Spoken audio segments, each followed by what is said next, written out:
Hindi maiwasang maging emosyonal ang live-in partner ni Rustom Reboneria habang inaalala ang mga huling sandali ng kanyang 26 anyos na kinakasama umaga nitong linggo. Ang hindi akalain ni Mary Rose, yun na pala ang huling beses na makikita niyang buhay ang kanyang kinakasama. Mahiman po itong sinabi, nagpahiling lang po sa ukan sa short niya sa suluton.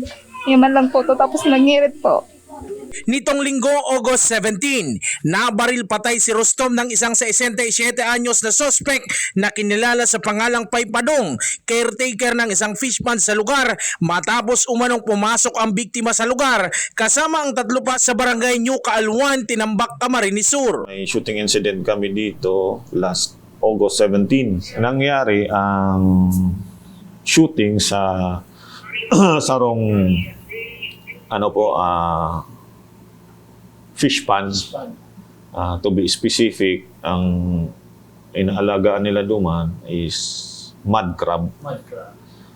Ngunyan, may 4 na lalaki na mahabon nag-mud crab. Ngayon, ining bantay man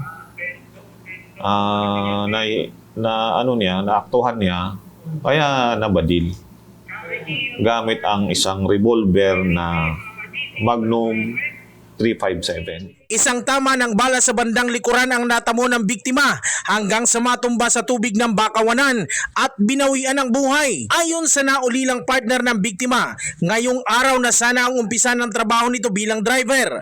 Mahilig lang umanong mangisda si Rustom at maaaring nakapasok lang sa palaisdaan sa lugar malapit sa Bakawanan. Pag may oras po yan, pag may trabaho, pag nagugustuhan po magpadagat. Tagay ko man po kaya eksakto masasabi, tagay ko man po nahiling. Voluntaryo namang sumuko ang suspect at na-recover ang Magnum 357 na baril at 6 na bala. Umatras na rin sa pagsasampa ng kaso ang pamilya ng biktima, kaya't pansamantalang mapapalaya ang suspect. Ngunit may kahaharapin pa rin itong kaso. Disinterest na.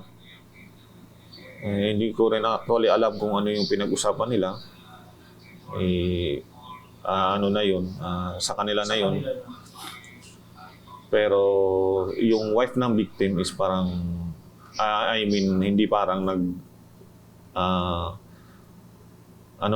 disinterest to file a case. Kasi separate case na po yun. Kasi yung yung bandil na ginamit is unlicensed. Paalala ng PNP sa ganitong mga insidente. Sa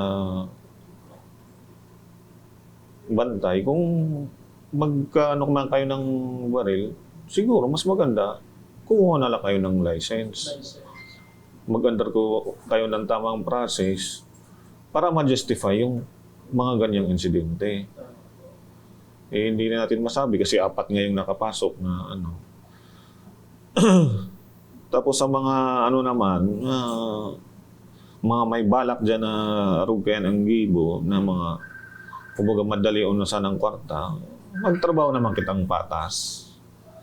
Magtrabaho kitang tol-tol. Nganing tulad niyan, sabihin nating habon, ang naging kapalit lugod, buhay.